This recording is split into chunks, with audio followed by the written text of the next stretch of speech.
Hello everyone, I am back with another lecture जो कि है मेटल्स एंड नॉन मेटल्स का। मतलब this is one thing that I have never ever understood कि इस chapter को लेकर इतनी डिमांड क्यों है। मतलब ये चैप्टर इतना डिमांडेड क्यों है। मतलब इस चैप्टर में ऐसा क्या है। मतलब मुझे ऐसा कुछ लगा नहीं इस चैप्टर के अंदर। ठीक है, बिल्कुल भी टफ चैप्टर नहीं है। ठीक है, हमने आज बात की इस चैप्टर के बारे में। इसी के साथ साथ the quiz has been resumed. तो आपको इस चैप्टर की जो क्विज है वो नीचे डिस्क्रिप्शन में मिल जाएगी मेरी जान। लिंक नीचे डिस्क्रिप्शन के अंदर है, जाइए क्विज को अटेम्प्ट कीजिए। लेकिन उसके पहले ये लेक्चर देखेंगे हम। ठीक है, अगर आपने ये चैप्टर पढ़ लिया है तो लेक्चर देख के रिवीजन हो जाएगा, और अगर नहीं पढ़ा है तो आप पढ़ लीजिए। इसी के साथ साथ क्विज नीचे डिस्क्रिप्शन के अंदर है, तो जाओ और आप उसे भी अटेम्प्ट कर सकते हो। Do not forget to attempt that quiz because that quiz is amazing. और दूसरी बात ऐसी है कि बाकी तो क्या ही है, बस हो गया ना, बिना किसी देरी के स्टार्ट करते हैं।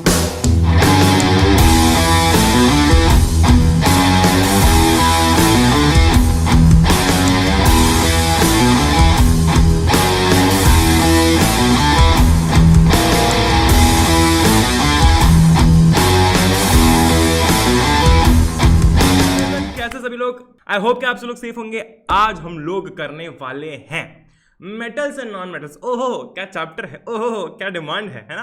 मतलब इस चैप्टर को लेकर इतनी ज्यादा डिमांड है। ट्रस्ट मी इस चैप्टर को लेकर इतनी डिमांड होनी नहीं चाहिए, क्योंकि पहली बात तो ये चैप्टर बड़ा ही आसान है। Okay, this chapter is very आसान। ओके, और इसमें से आपको जो मेटलर्जी वाला पोर्शन था, जो ओर था, कैल्सिनेशन, रोस्टिंग, ये वो सारी चीजें ना हटा दी गई है। ठीक है, तो आज अथर्व भैया सब कराएगा। ठीक है, आज अथर्व भैया सब करवाएगा, चिंता मत करो। Okay, metals and non metals chapter आसान है, चिंता नहीं। ओके, चैप्टर आसान है, चिंता नहीं। अच्छा, इसी के साथ साथ अगर अभी तक आपने चैनल को सब्सक्राइब नहीं किया तो वो भी कर लेना। ओहो क्या बात है। इस चैप्टर के आपको एक फ्री क्विज, ये चैप्टर होने के बाद में पूरा लेक्चर ध्यान से देखना। ये लेक्चर होने के बाद में आपको इस चैप्टर के नीचे एक क्विज देखने को मिलेगी। कहां पर देखने को मिलेगी? Padlet.in पर देखने को मिलेगी। आप जानते ही हैं कहां पर मिलेगी, right.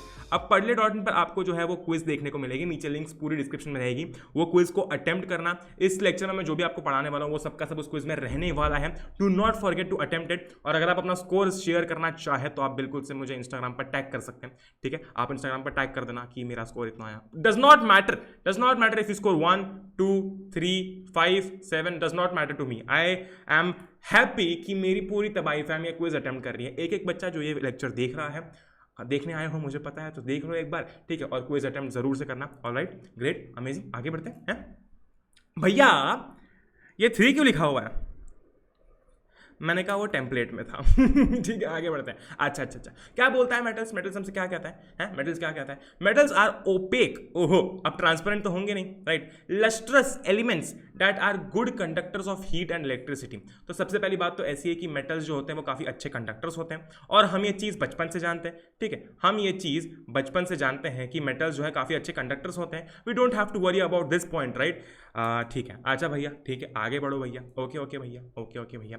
Most metals are malleable and ductile. अब ये मैलिएबल, ये डक्टाइल क्या है, ये हम आगे पढ़ेंगे प्रॉपर्टीज ऑफ मेटल में। लेकिन मेटल्स क्या होते हैं इन जनरल, इसको बताने की कोई भी जरूरत नहीं थी, बट फिर भी मैंने बता दिया है कि मेटल्स क्या होते हैं। ओपेक होते हैं, लस्ट्रस होते हैं, and they are good conductors of heat and electricity. अब ये चीज तो हम लोग बचपन से पढ़ते आ रहे हैं। मैलिएबल एंड डक्टाइल कुछ नया शब्द लग रहा है, तो चलो इसको भी निचोड़ लेते हैं।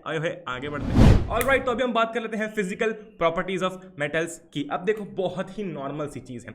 मुझे एक बात बताओ, क्या मुझे ये बताना जरूरी है, क्या मुझे ये बताना पड़ेगा कि मेटल्स हार्ड होते हैं, मेटल्स बहुत ही स्ट्रांग होते हैं? ऐसा बताना पड़ेगा? रास्ते पे आयरन रॉड पड़ी है, क्या मैं या तुम जाके उसको तोड़ सकते हैं हाथों से, या फिर गन्ने जैसे हाथों से, दांतों से तोड़ सकते हैं क्या? ऐसे करके नहीं तोड़ सकती ना, पॉसिबल नहीं है। ठीक है, तो मेटल्स क्या होते हैं? मोस्ट ऑफ द मेटल्स क्यों लिखा है, सारे क्यों नहीं लिखा? क्योंकि इसके अंदर भी एक्सेप्शंस होते हैं। देखो, एक्सेप्शंस केमिस्ट्री की जान है। ठीक है, केमिस्ट्री की जान है, जैसे कि तुम लोग मेरी जान हो ना। सिमिलरली एक्सेप्शंस जो है वो केमिस्ट्री की जान है। केमिस्ट्री के अंदर अगर एक्सेप्शंस नहीं होंगे तो केमिस्ट्री पढ़ने में कोई मजा ही नहीं है। ठीक है, क्योंकि पूरी केमिस्ट्री एक्सेप्शंस पे चलती है। Alright, most of the metals are hard except alkali metals such as sodium, ठीक है, potassium, lithium etcetera, which are very soft metals. तुम्हें पता है सोडियम जो होता है ना वो एक्चुअली बहुत ज़्यादा रिएक्टिव होता है, पहली बात तो उसके थोड़ा ध्यान से संभाल के रहना। और दूसरी बात तो ऐसी कि इन्हें हम नाइफ से कट कर सकते हैं। यस, नाइफ से इन्हें कट किया जा सकता है। These metals can be cut by using a knife, okay, with the use of a knife, alright। तो जो सोडियम होता है इसे हम नाइफ से कट कर सकते हैं, लेकिन सोडियम जो है इसको कभी भी, है ना, ऐसे हल्की में मत लेना। ओके, आपके लैब के अंदर भी होता है, बड़ा छोटा सा होता है वो, उसको पीसेस में कट किया जाता है, कट कर सकते हैं। दूर रहना इससे। ओके, जब काम पड़े तब आपको मैम बता देंगे, लेकिन सोडियम से दूर रहा करो। वैसे तो अभी स्कूल जा नहीं रहे तो कोई मतलब ही नहीं है चलो स्ट्रेंथ की बात करते हैं, स्ट्रेंथ की बात करते हैं, है ना, क्या बात है। Most of the metals are strong and have high tensile strength, ठीक है। अब टेंसाइल स्ट्रेंथ क्या होता है, मेटल्स स्ट्रॉन्ग नहीं होते। अभी पहले पॉइंट में क्या बात की, मेटल्स हार्ड होते हैं, दूसरे पॉइंट में क्या बात करेंगे, मेटल्स स्ट्रॉन्ग होते हैं। अच्छा, मेटल्स को वही पहली वाली सेम टू सेम बात अगर मैं करता हूं तो क्या आप मेटल्स को तोड़ सकते हो, क्या मेटल्स को ब्रेक किया जा सकता है? उधर से मैं खींच रहा हूं, इधर से आप खींच रहे हो, मेटल टूट गया, ऐसा हो सकता है कि नहीं हो सकता, क्योंकि मेटल्स की जो टेंसाइल स्ट्रेंथ होती है वो बहुत ज्यादा होती है, ठीक है, बहुत ही ज्यादा होती है और बहुत ज्यादा स्ट्रॉन्ग होते हैं ये, ठीक है। Because of this big structures are made using metals. अच्छा मुझे एक बात बताऊं, हर जगह मेटल यूज होता है, हर जगह मेटल यूज होता है। अगर मैं कार बनाने की बात करता हूं, अगर मैं आपकी बिल्डिंग्स की बात करता हूं, घरों की बात कर रहा हूं, मेटल हर जगह यूज होता है। क्यों? क्योंकि यार इतने ज्यादा स्ट्रांग होते हैं कि एक स्ट्रक्चर देने में बहुत हेल्प करते हैं। अच्छा, अगर आप लकड़ी का स्ट्रक्चर, लकड़ी की कार बनाओगे तो ज्यादा दिन तक टिक पाएगी क्या? नहीं टिक पाएगी। क्यों? क्योंकि यार सीधी सी बात है कि मेटल्स जो होते हैं वो बहुत ज्यादा स्ट्रांग होते हैं, लॉजिकल सी चीज है। ओहो क्या बात है ना। सोडियम और पोटेशियम सॉफ्ट मेटल्स हैं तो हम इन्हें यूज़ नहीं करते हैं। मुझे तो पता चला कि हम लोगों ने सोडियम और पोटेशियम यूज़ किया और वो तो ऐसे ही 2 मिनट में कट गए, ठीक है, 2 मिनट में जो है वो टूट गए, तो फिर कोई मतलब नहीं रहेगा, राइट। ओके, तो स्ट्रेंथ जो होती है वो सारे मेटल्स की बहुत ज़्यादा होती है।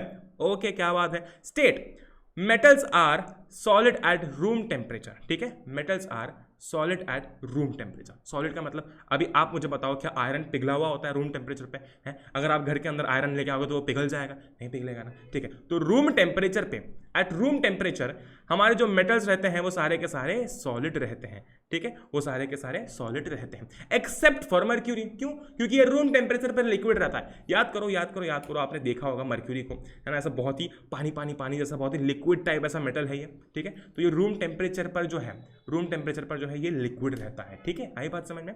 अब ऐसा है कि बाकी सारे बहुत सारे metals, most of the metals, देखो एक चीज ध्यान रखना, जब भी आपसे फिजिकल प्रॉपर्टीज पूछी जाए वो आपसे ये नहीं पूछ रहा है कि आप मुझे ये बताओ कि मेटल्स हार्ड होते हैं, मेटल स्ट्रांग होते हैं, इनकी टेंसाइल स्ट्रेंथ ज्यादा होती है, ये तो हमको पता है। वो हमसे ये बोलेगा, ठीक है, हमसे ये बोलेगा कि फिजिकल प्रॉपर्टीज ऑफ मेटल्स बताओ। उसमें हमें क्या दिमाग लगाना है? ये दिमाग लगाना है कि हमको ये एक्सेप्शंस भी लिखने हैं। क्यों? क्योंकि वो हमसे ये पूछना चाहते हैं कि भाई साहब ये तो नॉर्मल चीज है, मुझे ये बताओ कि ऐसा कौन सा मेटल है जो कि सॉफ्ट होता है, ठीक है। अच्छा, ऐसा कौन सा मेटल है जो कि रूम टेम्परेचर पर लिक्विड होता है? ओहो क्या बात है, हमको पता है, हमको पता है, ठीक है, हमको सब पता है। ऑलराइट, तो हमने अभी सीख लिया है कि मेटल की हार्डनेस क्या होती है, स्ट्रेंथ क्या होती है, स्टेट क्या होती है, ठीक है। आगे बढ़ते हैं, चलो भैया कहाँ चलो, रुको जरा, ठीक है, अभी ये बचा हुआ है, रुको जरा, और भी है। ये तो हमने कुछ ही प्रॉपर्टीज की बात की, अभी और प्रॉपर्टीज हैं। साउंड की बात करते हैं, साउंड की बात करते हैं। अच्छा मुझे एक बात बताओ, मेटल्स प्रोड्यूस रिंगिंग साउंड। सीधी सी बात है, जब हम मेटल को मारते हैं, ठीक है, मेटल को जब हम ऐसा ऐसा हाथों से मत मारना, लग जाएगी, ऐसा जोर से मारते हैं तो ऐसी रिंगिंग साउंड आता है, ठीक है। कुछ बताने वाली बात है इसमें, ये इसकी प्रॉपर्टी है। देख लो तुम, जो चीज़ हमको बचपन से पता है ना वो इसकी प्रॉपर्टीज है। क्या चैप्टर बनेगा रे तू, ठीक है ना। So metals produce ringing sound, so metals are called sonorous. क्यों? क्यों? क्योंकि मेटल्स रिंगिंग साउंड प्रोड्यूस कर रहे हैं, ठीक है। मेटल्स में से आवाज आ सकती है उनको ठोकने के बाद में या फिर हिट करने के बाद में, तो मेटल सोनोरस होते हैं, ठीक है। ये शब्द यूज करना, जब भी आपसे पूछा जाए ना तो ये शब्द जरूर यूज करना, विच इज सोनोरस, ठीक है, विच इज सोनोरस। क्योंकि ये तो लेमैन्स लैंग्वेज है, राइट। हमसे अगर हमने ये शब्द लिख दिया, ओहो क्या बात है, impressive. Okay, sound of metals is also known as metallic sound. सही बात है, बिल्कुल। अब मेटल्स की साउंड को क्या बोला जाएगा? नॉन मेटालिक साउंड सीधी सी बात है ना, मेटल्स के साउंड को क्या बोला जाएगा? मेटालिक साउंड, है ना। अच्छा, ये भी सीधी सी बात है। तो भैया टेढ़ी बात कहाँ है? टेढ़ी बात है नहीं, चैप्टर इजी है, मैंने बोला तो सही। This is the cause that metal wires are used in making musical instruments. अब मुझे कमेंट करके बताओ कि ये किस में होता है। ये तो सबको पता है, ठीक है, तो सबको पता है। This is the cause that metal wires are used in making musical instruments. अच्छा, ऐसे कौन से म्यूजिकल इंस्ट्रूमेंट्स हैं जिनमें वायर्स यूज किए जाते हैं? ये सब जानते हैं, सब के सब मुझे नीचे कमेंट करके बताएंगे। एक भी बच्चा बिना कमेंट किए नहीं जाएगा। मेरे सारे के सारे छोटे भाई और बहन जो हैं कमेंट करेंगे नीचे कि ऐसा कौन सा मेटल जो होता है। मेटल तो छोड़ो, मुझे बताओ कि कौन से इंस्ट्रूमेंट्स में मेटल वायर्स यूज की जाती है। अच्छा अच्छा अच्छा, क्या बात है भैया, आपको नहीं पता क्या? ऐसा मत बोलो, मुझे पता है, लेकिन आप बताओ नीचे कमेंट्स में, ठीक है। Conduction, metals are good conductor of heat and electricity. कोई दिक्कत, कोई शक है इसमें? कोई भी शक है? मेटल्स जो होते हैं वो गुड कंडक्टर्स होते हैं। अब मेटल्स कंडक्टर्स होते हैं, मेटल्स इंसुलेटर्स नहीं होते। प्लास्टिक वास्टिक इंसुलेटर होता है, लेकिन मेटल्स क्या होते हैं? गुड कंडक्टर्स होते हैं। किस चीज के? हीट एंड इलेक्ट्रिसिटी के। इसलिए तो हमारे घर के अंदर जो वायर्स यूज की जाती है वो कॉपर या फिर एल्यूमिनियम ऐसे मेटल्स की बनाई जाती है। क्यों? क्योंकि वो जो वायर्स हैं वो किस चीज की बनी है? अच्छा, कॉपर की बनी है। और कॉपर क्या है? कॉपर एक कंडक्टर है, ठीक है। हमें घर में कंडक्टर की जरूरत है या इंसुलेटर की जरूरत है? घर में बिजली चाहिए नहीं चाहिए? है इस वीडियो को जिससे तुम देख रहे हो फोन से, उसको चार्ज कौन करता है? उसको चार्ज कौन करता है? हमारा चार्जिंग सॉकेट करता है। चार्जर करता है जानता हूं मैं, लेकिन चार्जिंग सॉकेट करता है ना। अब वहां पर क्या कनेक्टेड है? बहुत सारी वायर्स कनेक्टेड है, सीधी सी बात है। और वो वायर्स किस चीज की है? कॉपर। अच्छा, वायर के ऊपर इंसुलेटर जरूर लगा होता है, लेकिन वायर किस चीज की है? Wire is a copper, wire is a copper, wire is made up of copper, ठीक है। या फिर बहुत सारे और मेटल, सीधी सी बात है, सिर्फ ऐसा नहीं कि मेटल। आप सोचो, अब सिल्वर की तो आप वायर बनाने जाओगे नहीं है, नहीं तो पता चला कि घर से महंगी तो वायरिंग ही हो गई है, सीधी सी बात है, ठीक है। तो कंडक्शन भी यहाँ पर जो है हमारा पता चल गया हमको क्या होता है। Malleability, what is malleability? Metals are malleable, this means metals can be beaten into a thin sheet, ठीक है, थिन शीट, ओके, क्या बात है। अब मेटल्स क्या होते हैं? मेटल्स मैलिएबल होते हैं, आप उनको तोड़ मरोड़ सकते हो, ठीक है। तोड़ मरोड़ने का मतलब क्या है? अब हाथों से हम चीज़ों को तोड़ नहीं सकते, ठीक है, हाथों से तोड़ नहीं सकते, लेकिन क्या होता है ना कि जब आप मेटल्स की बात करते हो तो आप उनको बड़ी थिन शीट्स में तोड़ तोड़ के उनको एक थिन शीट जैसा बना सकते हो, ठीक है। These metals can be beaten into a thin sheet, ठीक है। ऐसी थिन शीट्स में आप इनको बना सकते हो, मतलब टर्न ट्रांसफॉर्म कर सकते हैं। अब हाथों से पॉसिबल नहीं है सब, ठीक है, उसके लिए काफ़ी काम करना पड़ेगा, है ना। लेकिन ये जो प्रॉपर्टी होती है, इसलिए आयरन जो होता है वो बड़ी बड़ी शिप्स को बनाने में काम आता है, ठीक है, यही प्रॉपर्टी के कारण। तो इसको हम याद रखेंगे, ठीक है, इसको हम याद रखेंगे। What is malleability? Metals are malleable. सबसे पहली बात तो मेटल्स आर मैलिएबल क्यों? क्योंकि उनको हम थिन शीट्स में तोड़ मरोड़ सकते हैं, या फिर they can be beaten into thin sheets. ओहो, क्या बात है भैया, ठीक है। डक्टिलिटी, डक्टिलिटी मतलब metals are ductile, metals are ductiles, this metals are ductile, this means metals can be drawn into thin wires। ओहो, क्या बात है, अभी बात की हमने, ये देखो यहाँ पर, ये रहा वायर्स वाला, अभी बात की। मेटल्स को हम लोग थिन वायर्स में ड्रॉ कर सकते हैं। ड्रॉ मतलब ऐसा नहीं करना है ये ड्रॉ कर दिया मैंने, दिस इज कॉपर, नहीं, मतलब we can draw it, we can convert it, फिर ट्रांसफॉर्म इट इनटू वायर्स, ठीक है, जो हम यूज करते हैं घर के अंदर। इसमें कुछ था दिमाग लगाने जैसा, उन्होंने पता प्रॉपर्टीज में क्या बताया? कुछ नहीं बताया, सिर्फ बेवकूफ बनाया। क्या बेवकूफ बनाया? अरे बेवकूफ भी नहीं बनाया, हमें नंबर मिल रहे हैं। फिजिकल प्रॉपर्टीज में हार्डनेस, मेटल्स हार्ड होते हैं, कोई दिक्कत है इसमें? कोई भी शक है? नहीं है शक। मेटल्स की स्ट्रेंथ बहुत ज्यादा होती है, इसमें कोई भी शक है? हाथ से तोड़ सकता हूं मेटल को मैं? अरे हाथ से ये मार्कर नहीं टूटेगा जो कि प्लास्टिक का बन रहा है, तो मेटल्स की बात कर रहे हो, ठीक है, अच्छा, great, okay. Because of this big structures are made using metals such as copper. अब बड़े बड़े स्ट्रक्चर्स में हम लोग लकड़ियां तो यूज करेंगे नहीं, ठीक है, तो हमको ऐसा कुछ यूज करना पड़ेगा जो कि बहुत ही तगड़ा है, स्ट्रॉन्ग है, ठीक है, जिससे टकराने पे कुछ होना, ओके।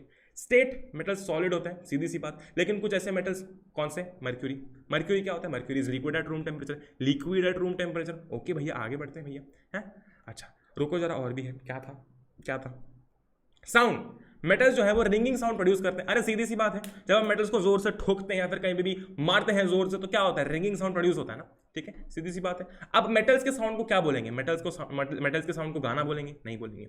मेटल्स के साउंड को नॉन मेटालिक साउंड बोलेंगे? नहीं बोलेंगे। तो क्या बोलेंगे? मेटल्स के साउंड को मेटालिक साउंड बोलेंगे। सेकंड क्लास IQ है ना ये तो, इसमें कोई दिक्कत है क्या? इसमें कोई दिमाग लगाना है क्या? नहीं भैया, नहीं लगाना। ओहो, क्या बात है, ठीक है। This is the cause that metal wires are used in making musical instruments. अच्छा, आप मुझे यहाँ पे कमेंट करके बताओगे कि कौन से इंस्ट्रूमेंट्स में यूज किया जाता है।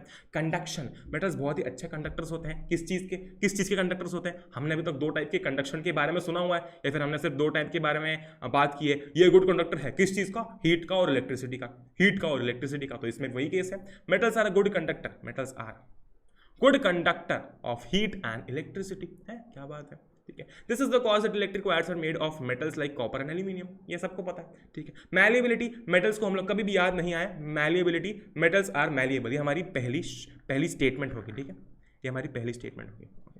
कभी भी याद नहीं आए कि मैलिएबिलिटी क्या होता है, बस इतना याद रखना कि metals are malleable.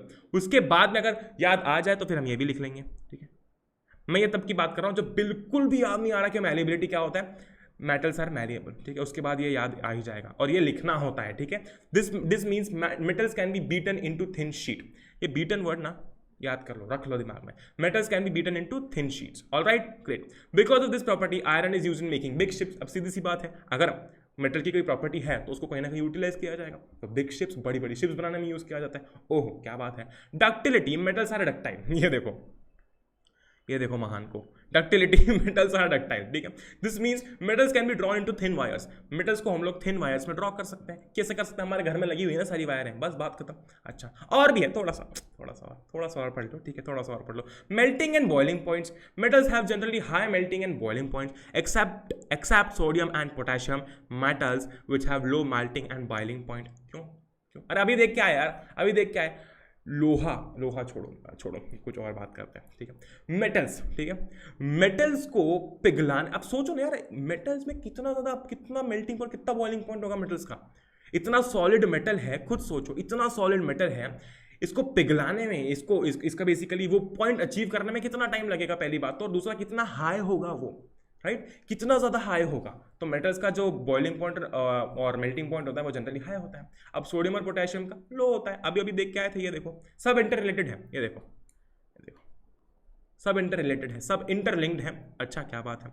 Density, most of the metals have high density, this one line is something that we know from बचपन। सारे मेटल्स की जो है वो काफ़ी हाई डेंसिटी होती है, ठीक है। आगे बढ़ते हैं, कलर की बात करते हैं। मोस्ट ऑफ द मेटल्स लोग ग्रे इन कलर, ठीक है। कुछ जो हमारे सारे ऑलमोस्ट सारे मेटल्स जो हैं वो ग्रे कलर के दिखते हैं, लेकिन गोल्ड और कॉपर कैसे दिखते हैं, थोड़े से ब्राउनिश येलोइश से दिखते हैं, ठीक है। थोड़े से ब्राउनिश या फिर येलोइश से दिखते हैं, मैं कह सकता हूँ ब्राउनिश या फिर वी कैन से येलोइश से दिखते हैं, है ना। Great, amazing.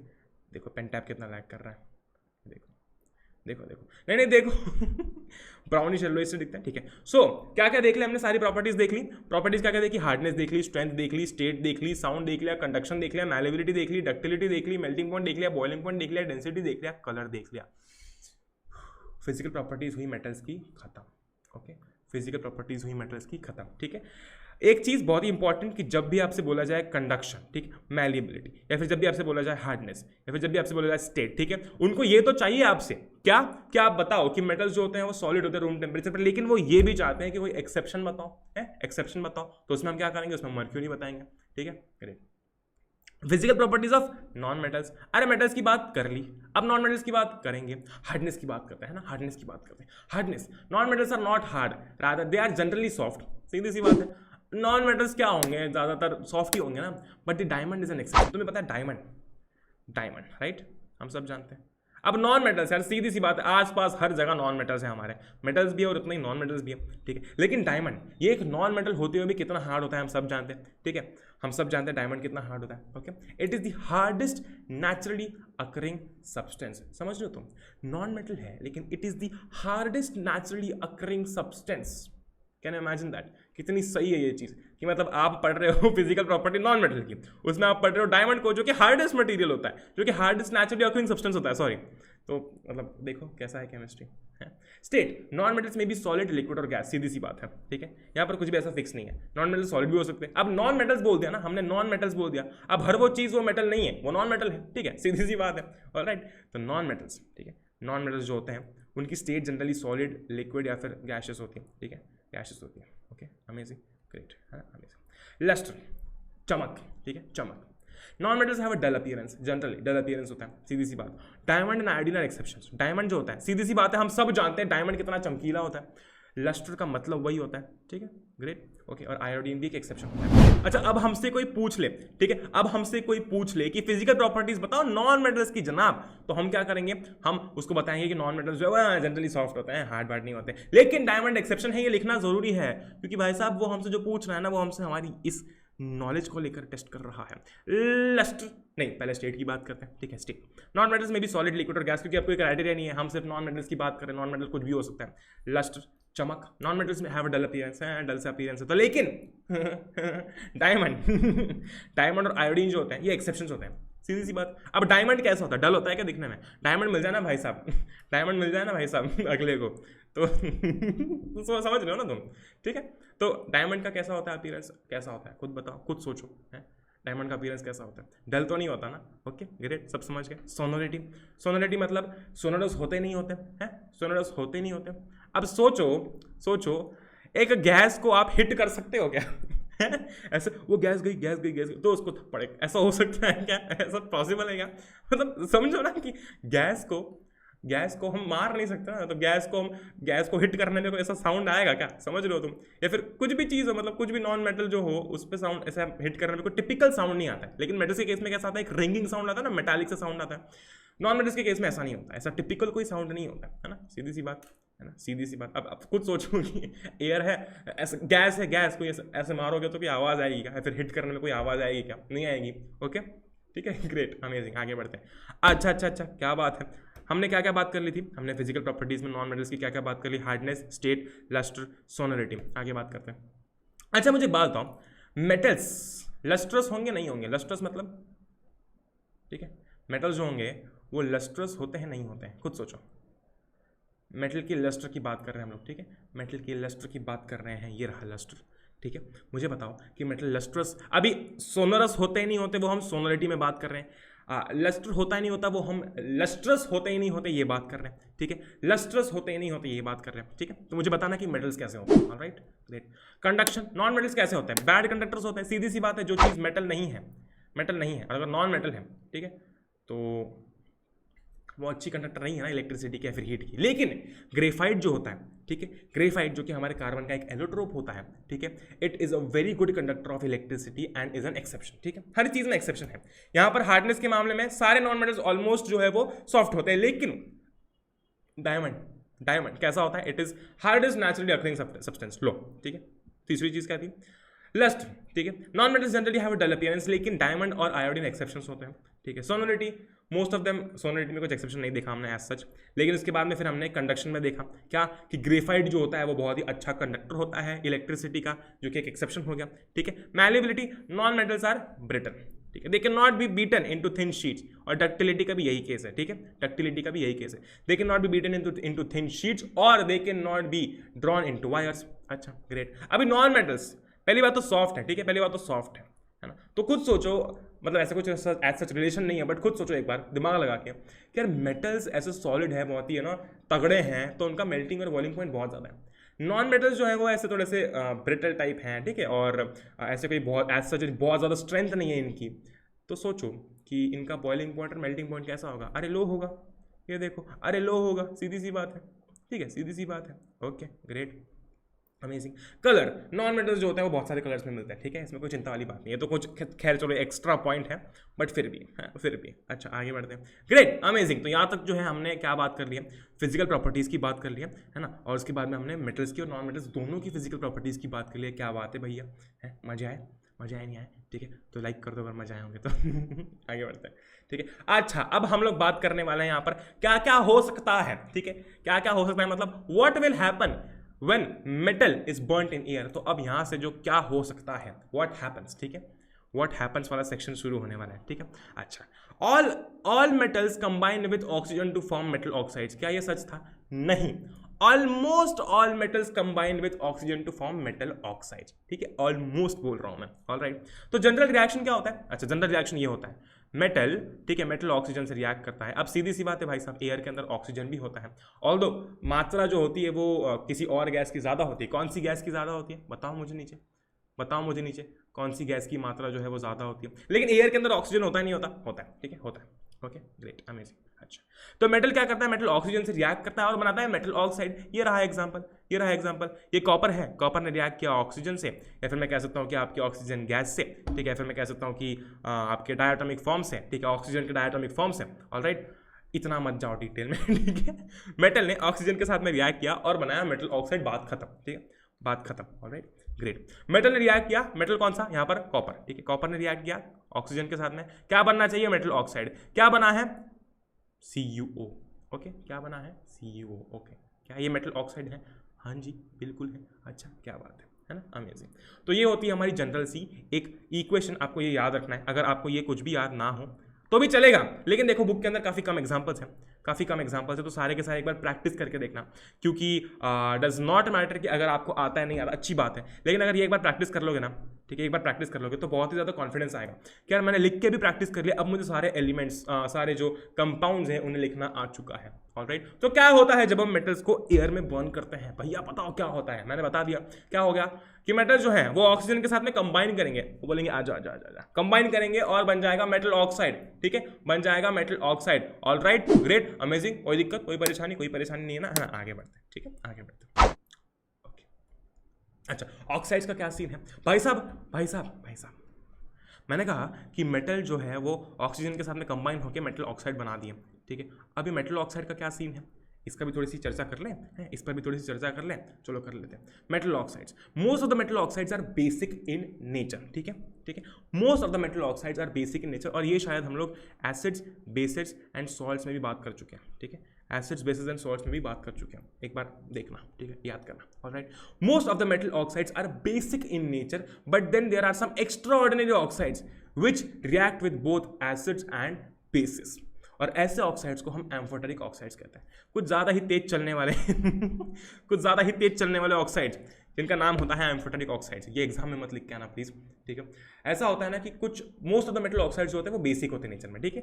Most of the metal oxides are basic in nature, लेकिन कुछ ऐसे एक्स्ट्रा ऑर्डिनरी ऑक्साइड्स होते हैं। कैसे ऑक्साइड्स? ऐसे एक्स्ट्रा ऑर्डिनरी ऑक्साइड्स होते हैं जो कि दोनों एसिड से भी रिएक्ट करते हैं और बेसिस से भी रिएक्ट करते हैं, ठीक है। और ऐसे ऑक्साइड्स को हम एम्फोटेरिक ऑक्साइड्स कहते हैं। ऐसे कौन से ऑक्साइड्स हैं? देखो ऐसे कौन से ऑक्साइड्स हैं,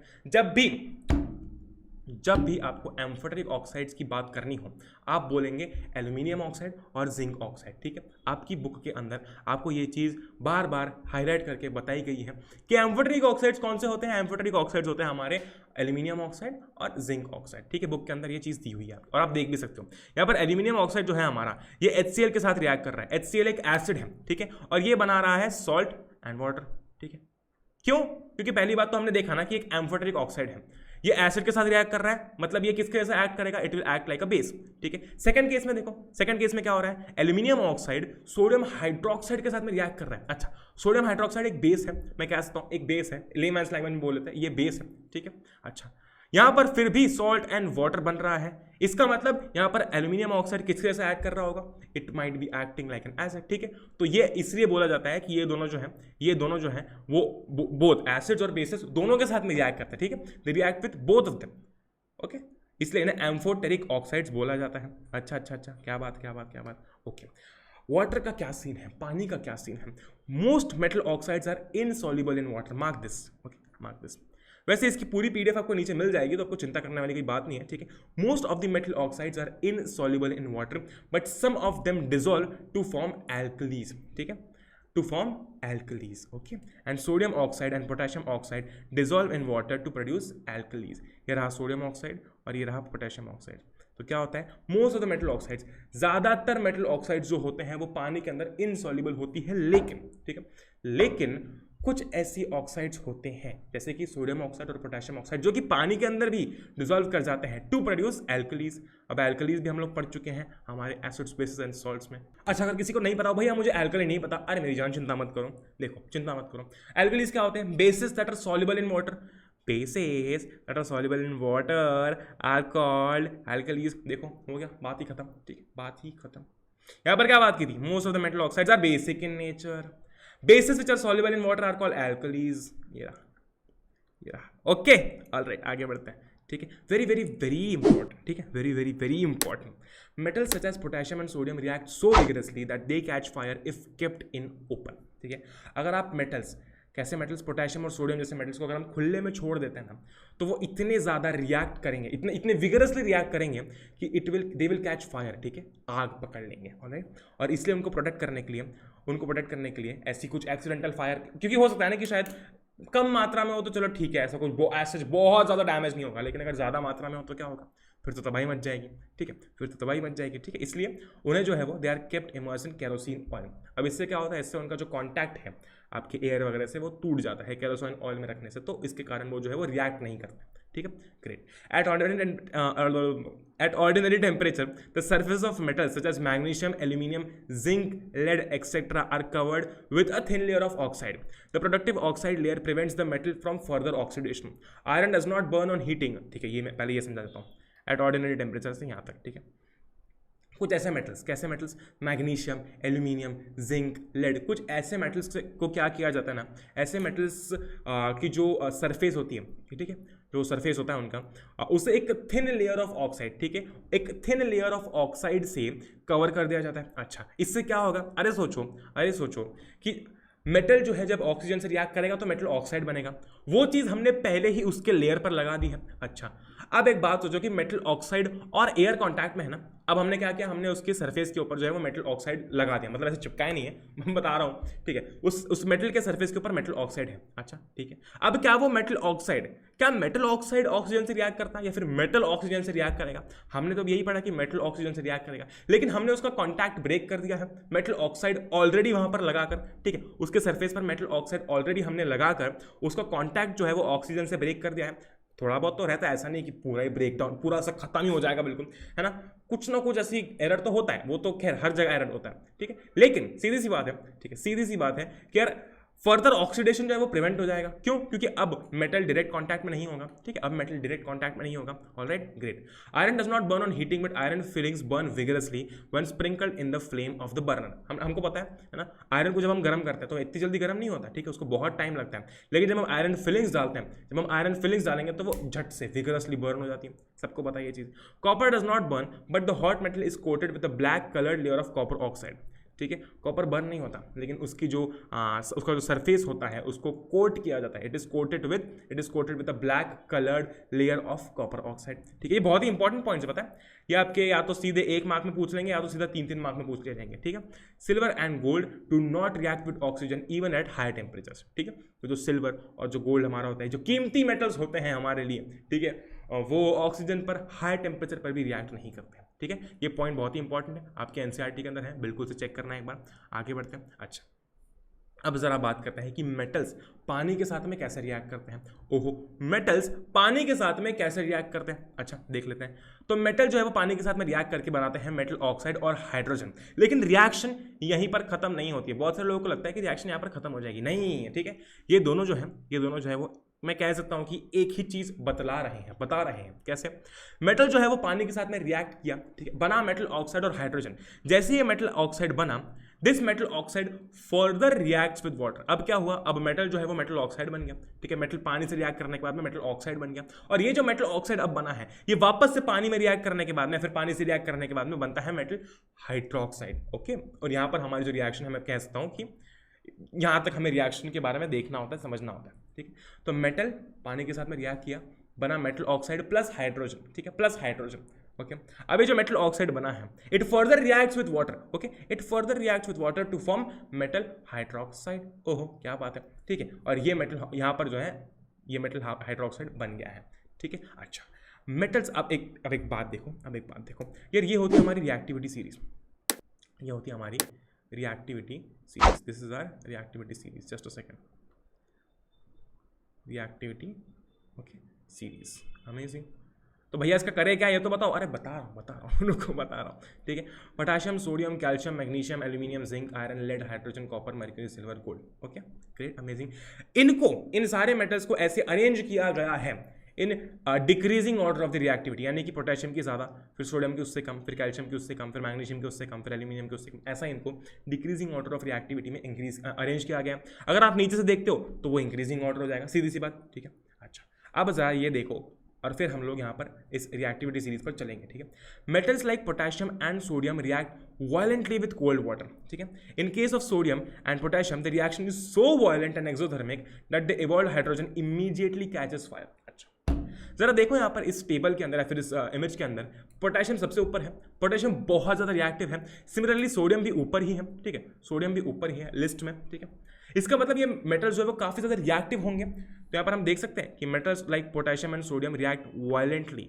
काफ़ी रिएक्टिव है, इसलिए बहुत ही वायलेंटली रिएक्ट करते हैं। किसके साथ में? अरे ठंडे पानी के साथ में भी बहुत ही खतरनाक वायलेंटली रिएक्ट कर जाते हैं ये मेटल्स दोनों के दोनों। क्यों? क्योंकि सीधी सी बात है, रिएक्टिविटी सीरीज में हम देख सकते हैं काफ़ी रिएक्टिव है। ठीक है, काफ़ी रिएक्टिव है, इतना ज़्यादा रिएक्टिव होता है ये, इतना ज़्यादा, मैं कह सकता हूँ कि इतना ज़्यादा वायलेंट होता है ये रिएक्शन कि जो हाइड्रोजन इवॉल्व हुआ ना, अच्छा हाइड्रोजन क्यों इवॉल्व हुआ, ये देखो, दिख रहा है यहाँ पर, दिख रहा है ना यहाँ पर हाइड्रोजन इवॉल्व हुआ ना, है ना। अच्छा, बहुत सारे लोगों को कंफ्यूजन होगा कि भैया ये सेकंड स्टेप में हाइड्रोजन क्यों नहीं लिखा। तो सेकंड स्टेप में क्या बताया जा रहा है, सेकंड स्टेप में ये बताया जा रहा है कि ये जो मेटल ऑक्साइड बना इसका आगे क्या हुआ। ठीक है, सेकंड स्टेप में ये बताया जा रहा है, हाइड्रोजन तो बना ही है, लेकिन सेकंड स्टेप में ये बताया जा रहा है कि भाई साहब ये मेटल ऑक्साइड जो बना था इसका क्या हुआ।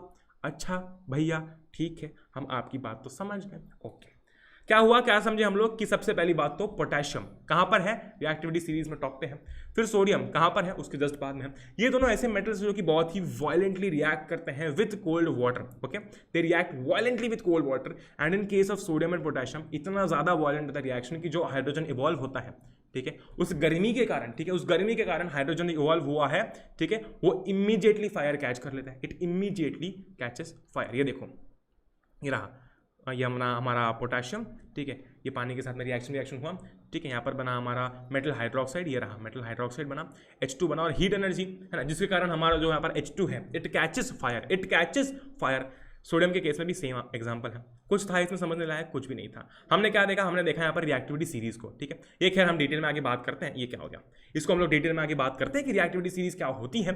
लेकिन यहाँ पर हम देख सकते हैं कि ऐसा क्यों हुआ, अरे कारण क्या था भैया, क्वेश्चन मार्क ये है मेरा कि कारण क्या था, ठीक है। तो क्वेश्चन मार्क का आंसर हमें मिल चुका है।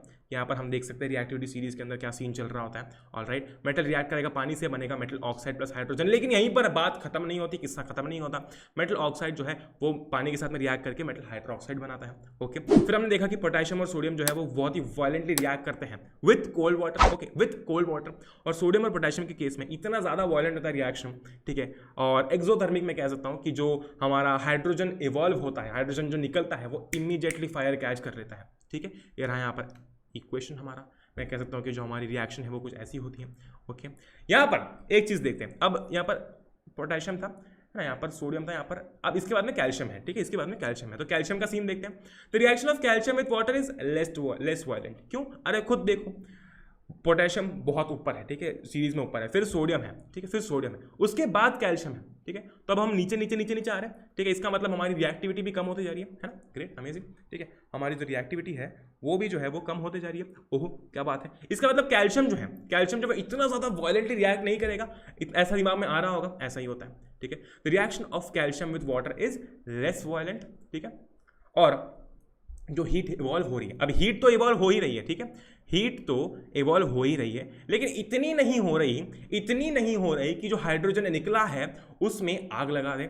यहाँ पर हीट एनर्जी इतनी इवॉल्व हो रही थी कि जो हाइड्रोजन इवॉल्व हुआ था उसमें आग लग रही थी। अब हाइड्रोजन तो गैस है ना यार, सीधी सी बात है, ठीक है, हाइड्रोजन तो गैस है। तो हीट एनर्जी यहाँ पर इतनी इवॉल्व हुई थी पोटेशियम और सोडियम के केस में कि भाई साहब उस हाइड्रोजन में आग लग गई थी। लेकिन कैल्शियम वाले केस में जो हमारा मैं कह सकता हूँ कि जो हीट प्रोड्यूस हुई है वो इतनी नहीं हुई कि हाइड्रोजन में भाई साहब आग लगा सके, ठीक है। अब आगे बढ़ते हैं। आगे एक ऐसी चीज़ है और ये बहुत ही इंपॉर्टेंट है, ये एग्जाम में पूछ पूछ कर बार बार पूछा जाता है कि calcium starts floating because the bubbles of hydrogen gas form stick to the surface of the metal, ठीक है। अच्छा, एक बात बताऊँ, अगर हमने कोई ऐसी चीज़ ली, कोई पर्टिकुलर चीज़ ली, ठीक है, और उसको अगर बहुत सारे बलून्स के ऊपर रख दिया और सारे बलून्स छोड़ दिया, ठीक है, तो ऑल्दो वो बलून्स ऊपर नीचे हो जाएंगे, वो चीज़ गिर जाएगी, लेकिन उसके साथ में वो चीज़ ऊपर तो जाएगी ना, ठीक है। हमने क्या किया कि सारे बलून्स के ऊपर एक कोई पर्टिकुलर चीज़ रख दी और सारे बलून्स छोड़ दिए, तो बलून्स के साथ साथ वो चीज़ भी ऊपर जाएगी। सिमिलरली यहाँ पर भी यही होता है। यहाँ पर क्या होता है कि जो हाइड्रोजन गैस होती है ना, उसके जो बबल्स फॉर्म होते हैं वो है ना, वो क्या होता है कि वो एक हमारा जो मेटल होता है, ठीक है, उस मेटल के सरफेस से स्टिक हो जाते हैं, ठीक है, उस मेटल के सरफेस से स्टिक हो जाते हैं और उसके बाद में, ठीक है, क्या करते हैं कि उसको फ्लोट करवा देते हैं, ठीक है, उसको फ्लोट करवा देते हैं। ऑलराइट, आई बात समझ में? ग्रेट, यही होता है बस। ये जो इतना बड़ा यहाँ पर लिख रखा है ना, ये वही चीज़ है। ओके, अब यहाँ पर देखते हैं, magnesium does not react with cold water. Magnesium ठंडे पानी के साथ में रिएक्ट नहीं करता। क्यों? अरे क्योंकि मैग्नीशियम खुद ठंडा प्राणी है। क्यों ठंडा प्राणी है? पोटेशियम बहुत रिएक्टिव, बहुत ऐसा खतरनाक, बहुत मतलब ऐसा बहुत ही एक्टिव था, ठीक है, तो पोटेशियम ने बोला चलो रिएक्ट करते। सोडियम भी काइंड ऑफ ऐसे ही था, लेकिन कैल्शियम जो है, कैल्शियम ने ऑल्दो रिएक्ट तो क्या, हीट एनर्जी प्रोड्यूस तो हुई, लेकिन इतनी ज़्यादा नहीं हुई कि जो हाइड्रोजन था उसमें आग लग सके, ठीक है। फिर आया मैग्नीशियम। मैग्नीशियम भी हद आलसी। मैग्नीशियम खुद एक ठंडा प्राणी है। मैग्नीशियम ने बोला कि यार मैं ठंडे पानी के साथ में रिएक्ट नहीं करने वाला, मेरे लिए गर्म पानी लेके आओ, ठीक है, तो भाई साहब के लिए गर्म पानी लेके आए, ठीक है। So it reacts with hot water, ठीक है। मैग्नीशियम इज अ ठंडा प्राणी। मैग्नीशियम ने बोला कि नहीं कोल्ड वाटर के साथ मैं रिएक्ट नहीं करूंगा, मेरे लिए गर्म पानी लेके आओ, ठीक है। फिर गर्म पानी लाया गया। फिर मैग्नीशियम जो है वो मैग्नीशियम हाइड्रोक्साइड बना दिया और हाइड्रोजन भी बना दिया। अच्छा, इस केस में भी मैग्नीशियम भी जो है वो तैरना चालू कर देता है। It also starts floating. क्यों? क्योंकि जो हाइड्रोजन गैस के बबल्स होते हैं वो उसके सरफेस से चिपक जाते हैं और वो फ्लोट करने लगता है। बात खत्म, ठीक है, बात खत्म। ये रहा हमारा यहाँ पर एग्जाम्पल। क्या ये इसका एग्जाम्पल है? अरे नहीं जी नहीं, इसका एग्जाम्पल नहीं है, ठीक है। ये चीज़ यहाँ पर खत्म हो गई है, ठीक है, ये चीज़ यहाँ पर खत्म हो गई है। अच्छा भैया, ठीक है, तो क्या देख लिया, कैल्शियम जो है वो फ्लोट करना स्टार्ट कर देता है। कैल्शियम के रिएक्शन के अंदर इतनी ज़्यादा हीट प्रोड्यूस नहीं होती कि जो हाइड्रोजन उसमें आग लग जाए, ठीक है। फिर मैग्नीशियम आया, बहुत ही ठंडा प्राणी। मैग्नीशियम हद ठंडा प्राणी है, तो मैग्नीशियम के लिए हमें गर्म पानी लाना पड़ा, ठीक है, वो बात भी हो गई। मैग्नीशियम भी फ्लोट करता है। अब बात करते हैं, अच्छा ये देखो, एल्यूमिनियम, जिंक, आयरन, अरे ये तो हमारे ठंडे प्राणी के भी नीचे हैं, मैग्नीशियम के भी नीचे हैं, ठीक है। तो क्या होगा, metals like aluminium, iron and zinc do not react either with cold water और हॉट वाटर। चलो भाई साहब, पोटेशियम और सोडियम कोल्ड वाटर के साथ में रिएक्ट कर रहे थे, ठीक है। कैल्शियम भी रिएक्ट कर रहा था। हमारा मैग्नीशियम भी नाटक किए थोड़े से, लेकिन उसने भी हॉट वाटर के साथ में रिएक्शन कर लिया।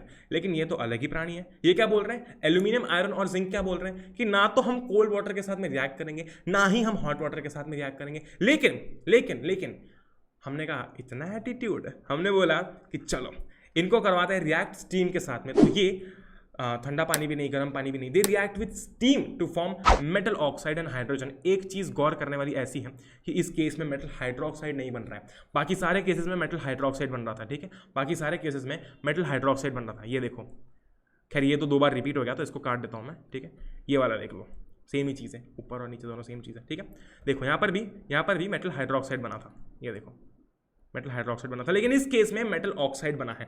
और इस केस में एक और स्पेशल चीज़ क्या थी, वो ये थी कि ये मेटल्स जो होते हैं एल्यूमिनियम, आयरन, जिंक, ये जो होते हैं ना, ये ना तो कोल्ड वाटर से रिएक्ट कर रहे हैं ना हॉट वाटर से रिएक्ट कर रहे हैं, they are reacting with steam to form metal oxide and hydrogen. अच्छा, क्या बात है। अच्छा, अब बात करते हैं कि मेटल्स एसिड के साथ में कैसे रिएक्ट करते हैं। अरे भाई साहब, मेटल्स एसिड के साथ में कैसे रिएक्ट करते हैं देख लेते हैं। ठीक है, तो मेटल जब डाइल्यूट एसिड के साथ में रिएक्ट करता है तो बनता है सॉल्ट और हाइड्रोजन। कोई दिक्कत इसमें, ये आपकी जनरल इक्वेशन है, इसको हमेशा याद रखना। ठीक है, इसको हम लोग हमेशा याद रखेंगे कि मेटल जब आपके डाइल्यूट एसिड के साथ में रिएक्ट करता है तो बनता है सॉल्ट और हाइड्रोजन। आगे बढ़ते हैं, लेकिन एक बहुत ही इंपॉर्टेंट चीज़ ऐसी है, ठीक है, बहुत ही इंपॉर्टेंट चीज़ ऐसी है कि यहाँ पर एक एक्सेप्शन है। ठीक है, यहाँ पर एक एक्सेप्शन है। कैसा एक्सेप्शन है, देखो हम लोग अभी तक एक्सेप्शन ही पढ़ते आ रहे हैं। ठीक है, अभी तक हम लोग एक्सेप्शन ही पढ़ते आ रहे हैं। यहाँ पर भी फिजिकल प्रॉपर्टीज में भी कहाँ गया वो, हाँ एक्सेप्शन है, डायमंड एक्सेप्शन है। उसके पहले भी हमने क्या देखा था, हार्डनेस के अंदर नॉन मेटल्स में, हाँ डायमंड एक्सेप्शन है। उसके बाद में फिर इधर हमारा जो ये था मेटल्स एंड नॉन मेटल्स था, उसके अंदर हमारा जो मैलिएबिलिटी नहीं है वाला हार्डनेस था, हाँ सोडियम एक्सेप्शन है, नहीं होता, कटता नहीं है वो सोडियम जो है वो कट जाता है इजीली। ठीक है, सोडियम जो है बहुत ही सॉफ्ट होता है। अब यहाँ पर भी हम एक्सेप्शन देख रहे हैं। ओके भैया, ओके भैया, ठीक है। मेटल्स करते हैं रिएक्ट एसिड के साथ में, क्या बनता है, सॉल्ट और हाइड्रोजन। ठीक है, लेकिन हाइड्रोजन गैस तब इवॉल्व नहीं होती है जब कोई पर्टिकुलर मेटल नाइट्रिक एसिड के साथ में जो है वो रिएक्ट करता है। क्या, कौन सा एसिड, HNO3 नाइट्रिक एसिड। हमने अभी बात की ना यहाँ पर कि मेटल जब डाइल्यूट एसिड के साथ में रिएक्ट करेगा तो सॉल्ट और हाइड्रोजन बनेगा। लेकिन अगर वो एसिड HNO3 है तो ऐसा नहीं होता है, तो हाइड्रोजन गैस इवॉल्व नहीं होती है। क्यों, अरे उसने हमें बोला कि भाई साहब मैं एक बहुत ही स्ट्रॉन्ग ऑक्सीडाइजिंग एजेंट हूँ। ये देखो, because HNO3 is a strong oxidising agent. Oxidising agent का क्या शौक होता है, ऑक्सीडाइजिंग एजेंट का क्या शौक होता है, वो क्या करता है, तो बेसिकली वो क्या करता है, वो औरों को ऑक्सीडाइज करता है। भला आदमी है, भला मानुस है, वो क्या करता है कि वो दूसरों को ऑक्सीडाइज करता है। ठीक है, it is a strong oxidising agent. अच्छा, तो वो क्या करता है, जो H2 प्रोड्यूस होता है, ठीक है, और रिएक्शन हो रही है, H2 प्रोड्यूस हो रहा है, लेकिन जो H2 प्रोड्यूस हुआ उसने क्या किया कि उसको जो है वो ऑक्सीडाइज करके पानी बना दिया, है ना। It oxidises the H2 produce to water, ठीक है, and itself gets reduce to any of the nitrogen oxide. ये किसी भी फॉर्म में वो रिड्यूस हो जाता है। ठीक है ना, ग्रेट, ओके। अरे इसका मतलब ये हुआ कि जो हमने अभी पढ़ा वो इस केस में वैलिड नहीं था। ठीक है, HNO3 के केस में वैलिड नहीं था, तो ये एक्सेप्शन था। ठीक है, क्या एक्सेप्शन था कि भाई साहब हाइड्रोजन गैस इवॉल्व नहीं होगी जब हम मेटल को नाइट्रिक एसिड के साथ में रिएक्ट करवा रहे हैं। ठीक है, तो हाइड्रोजन गैस तब इवॉल्व नहीं होती है when a metal reacts with nitric acid. ठीक है, इट इज बिकॉज HNO3 जो होता है बहुत ही ज़्यादा स्ट्रॉन्ग ऑक्सीडाइजिंग एजेंट होता है। वो क्या करता है भाई साहब कि जो हाइड्रोजन बना, ठीक है, हाइड्रोजन बना, जो प्रोसेस थी वो फॉलो हो रही थी, हाइड्रोजन बन गया। लेकिन उसने क्या किया, देखा कि यार मैं तो बहुत ही अच्छा इंसान हूँ, तो उसने क्या किया, it is a strong oxidising agent, तो उसने क्या किया कि उसने H2 को ऑक्सीडाइज कर दिया। ठीक है, H2 को ऑक्सीडाइज कर दिया एंड पानी बन गया। ठीक है, ऐसा मतलब ऐसा नहीं होता कि हम हाइड्रोजन लेके आए, ऑक्सीजन लेके आए, दोनों को मिलाया तो पानी बन जाएगा, बट एक प्रोसेस होती है। ठीक है, and itself gets reduce to any of the nitrogen oxides. ठीक है, अब सीधी सी बात है, अगर दूसरों को ऑक्सीडाइज कर रहा है तो खुद तो रिड्यूस होगा ही ना। ठीक है, तो यहाँ पर जो है वो ऐसा सीन होता है और खुद नाइट्रोजन ऑक्साइड में जो है वो बेसिकली हमारा रिड्यूस हो जाता है। ठीक है, अच्छा, लेकिन इसका भी तोड़ हम लोगों ने निकाल लिया, मैग्नीशियम एंड मैंगनीज। ठीक है, मैग्नीशियम मैग्मैन, कैसे याद रखेंगे, मैग्मैन। ठीक है, मैग्मैन, ओके, मैग्मैन। ये जो मैग्मैन है, यानी कि पता नहीं इसका मीनिंग मुझे नहीं पता मैग्नीशियम का मैग, ठीक है, और मैंगनीज का मैन। ओके, तो ये जो मैग्मैन है, फिर मैग्नीशियम और मैंगनीज है, ये रिएक्ट करते हैं बहुत ही डाइल्यूट HNO3 के साथ में। हमने अभी क्या पढ़ा, कि डाइल्यूट HNO3 के साथ में रिएक्शन तो होता है लेकिन H2 प्रोड्यूस नहीं होता है। लेकिन मैग्नीशियम और मैंगनीज ये दो ऐसे जो हमारे कह सकता हूँ कि मैं कह सकता हूँ कि देखो एक और बात समझा रहा हूँ मैं, इसको हटाओ, देखो सुनो मेरी बात। हाइड्रोजन गैस इवॉल्व कब नहीं हो रही है? जब मेटल जो है वो रिएक्ट कर रहा है नाइट्रिक एसिड के साथ में, ठीक है। यहाँ पर क्या कारण था? क्योंकि HNO3 एक स्ट्रॉन्ग ऑक्सीडाइजिंग एजेंट है, लेकिन जब मैग्नीशियम और मैंगनीज ये दोनों रिएक्ट करते हैं, या फिर मैं बात करता हूँ कि मैग्नीशियम और मैंगनीज जब डाइल्यूट, बहुत ही डाइल्यूट HNO3 से रिएक्ट करते हैं, तब H2 गैस इवॉल्व होती है, ठीक है, तब H2 गैस इवॉल्व होती है। तो सबसे पहले क्या पढ़ा कि सुनो, एक्सेप्शन सुनना है ना, ध्यान से सुनना, कि जब मेटल्स रिएक्ट किए एसिड के साथ में, ठीक है, जब मेटल्स रिएक्ट किए एसिड के साथ में तो बनता है सॉल्ट प्लस हाइड्रोजन। लेकिन यहां पर हमने एक एक्सेप्शन देखा कि HNO3 के साथ में ऐसा नहीं होता। जब मेटल HNO3 के साथ में रिएक्ट करता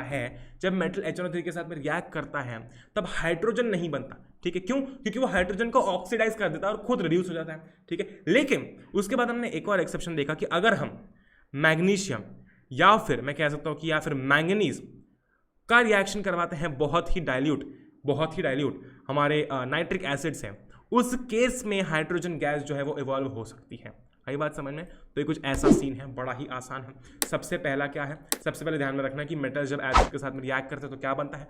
दूसरा याद रखना कि ऐसा कौन सा एसिड था जिसके केस में दिक्कत आ रही थी। और तीसरा ये याद रखना कि इस दिक्कत को भी हमने कैसे सॉर्ट आउट किया, with the help of magman, that is magnesium and manganese. Okay, great, amazing, ठीक है।